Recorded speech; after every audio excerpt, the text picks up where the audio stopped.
Okay, so when you first get the template, you are going to, or let me actually close it. I didn't mean to open it already. So let's close that out. You can go to File, Open, and then go to wherever your download is, wherever it downloaded to, and then just open your file there. And then it's going to come open like this in Affinity. So you're going to have your right side and your left side already labeled for you. When you drop these down, you will have a couple layers inside of each. You're going to have your honeycomb layer inside of both. And then you're also going to have your background layer inside. So if you grab that layer, that's going to be the background piece here. And then if you grab the honeycomb layer, you can adjust that and move it to wherever you want. So it is edit to, you can edit it, y'all. We're not going to play with these words tonight. So, all right. So the first thing that you want to do, you can edit your honeycomb layers. I'm going to go with my son's school, which is a powder blue and gray color. So with the honeycomb layer, as you can see here, it is a curve. So it can automatically be adjusted just by using your color wheel. So we can adjust that just by using the color wheel up here. So this one we're going to make like a powder blue color. I'm going to grab the one on the right side. We're going to make it a gray color. Okay. So you can adjust that way. Now, the, I don't want to say difficulty, but the challenge comes in with the background layer. If you look here on your background, it says it's a pixel layer. So that means it cannot be changed just by using the color wheel. So if I grab this, it's not going to make an adjustment to my layer because it's not a curve, it's a pixel. So we're going to go over here to the right, to the left. We're going to go to our pixel persona. Okay, so now we're on the pixel persona. You can see all of my tools that over here have changed. So the first one I want to grab is my rectangle marquee, and I want to select and drag across everything. So that way the marching ants go around the entire item. Okay. Now I'm going to come over here and click onto my background layer. So this is the background on the right. You can do it one at a time if you want. So I'll show you both ways. So this is the right side. I have it selected. The marching ants are around everything. I'm going to come over here to the left-hand toolbar and I'm going to grab the flood fill tool. The shortcut on the keyboard is the letter G. So you can just hit the letter G. Now you see I have my paint bucket. Now I'm going to go select my color. So I want to use the same powder blue that I used earlier. So I'm going to go to the swatches and pull up the powder blue. I want this to go where the yellow is because my honeycombs down here are gray. So I want it to be the opposite. And I'm just going to click on the yellow right here on the right-hand side. Remember, I have the right-hand side selected over here. So it turned. If I click on the yellow over here on the left side,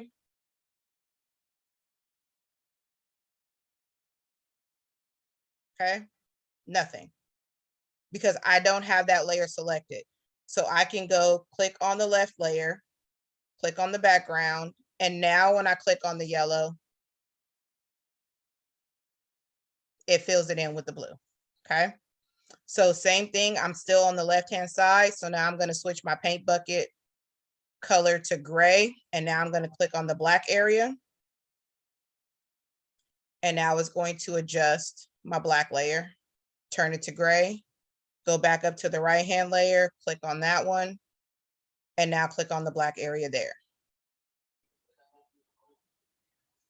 Boom, this live is over. I will see y'all tomorrow. Have a good day. No, I'm just playing. But that's how easy it is. It's a couple extra steps versus just clicking on the color wheel, but not that difficult because it's already a pixel layer. Okay, so shortcut. The one thing to remember is when you grab your marquee tool, you have to make sure that everything is within the marching ants. If it's not within the marching ants, it will not change the color. So let me just show you. Let me move this up And I'm just going to put it halfway so you can see the marching ants are going halfway. Grab my paint bucket tool, click on my right side background, and let's just say I'm going to make it pink. So I'm going to change the blue to pink, but the pink is going to stop where the marching ants stop because that's what's inside of my marquee tool.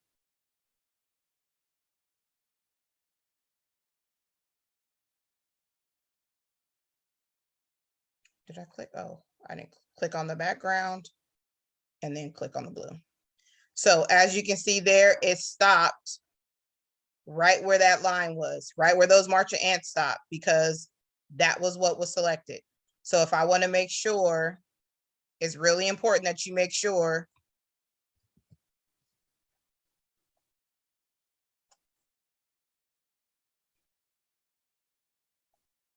that the ants cover your whole area, or whatever area it is that you want to convert. So now I have that selected. Go grab my paint bucket again. Now I can make the rest of this blue pink.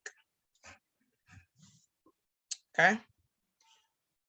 So let's go ahead and make this side pink, because now I want to show you how you can do it with doing it all at once. Have y'all picked meet and greet dates? We were aiming for July the 9th, the weekend of July 9th. But y'all, I looked at those plane tickets and everything else, and I was like, geez, Louise, they is not playing. It said, this is our first summer outside since COVID, and it's just crazy. So we haven't locked them in for certain yet. But okay, so let's go. Let me get rid of this rectangle, because I don't need that.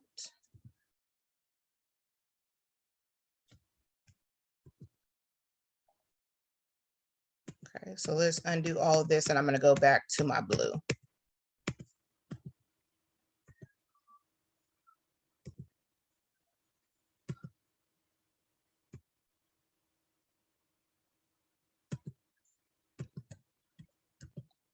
All right. Okay, there we go. So my marching ants are around everything. So in my layers panel, I'm going to grab, I want that gone. I don't need that. Okay. I'm going to grab the background on the right side, hold down Control. If you're on a Mac, I think it's Command, and then click on the left side as well. So now I have both backgrounds selected. Go ahead and grab your paint bucket tool. Go ahead and pick your color. Let's go with green. Okay, and let's change our blue to green. So now, since I have both of them selected, anything that is this color blue will turn to green. And then I'm going to select a new color, and let's change the gray. I still have both backgrounds selected, and I'm going to click my paint bucket on the gray with this blue color, and it's going to change that part to blue. Okay. Keep in mind, as you can see, like going across my screen, you saw that fill tool or that little progress bar. It's not instant. It does take a little bit of time. So depending on how fast or slow your computer is, it may take a little bit longer. So be patient. Don't keep clicking, because you will freeze it up, because it's going to try to fill it every single time that you click on it. So click once and then wait a little bit, and it will adjust. So now let me go back to my honeycomb. This is the bottom one. I want it to match the blue that I have. So I'm going to grab this blue color, fill it. Let me grab the top honeycomb. I want it to match the green, and then just click it. And there you go. Any questions?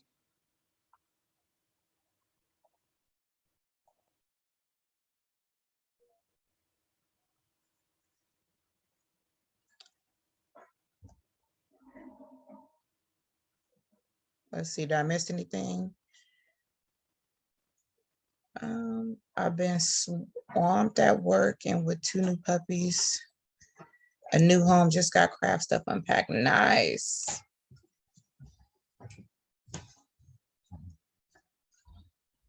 All right. Anything else? I mean, you can add after, once you change the colors, you will just go back to your design. Remember, you got to be in pixel persona to do that. You go back to your designer persona and you have everything else. So your text bar, you know, you can do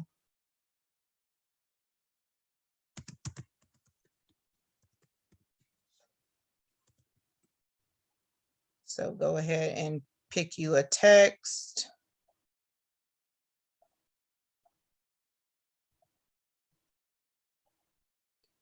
Center that up. And then you just start designing on top of your layer. So it's just like any other affinity file that you would use. Okay, again, if you want to drop it inside of your layers, you have that option because again, it can be fully edited. I'll refer back to the Zoom since you remember to record. Yes, so I did record and I'm going to upload it and post it in the group as well. So you pull in your pictures. I don't even know if I have pictures of anyone on here. Let me see.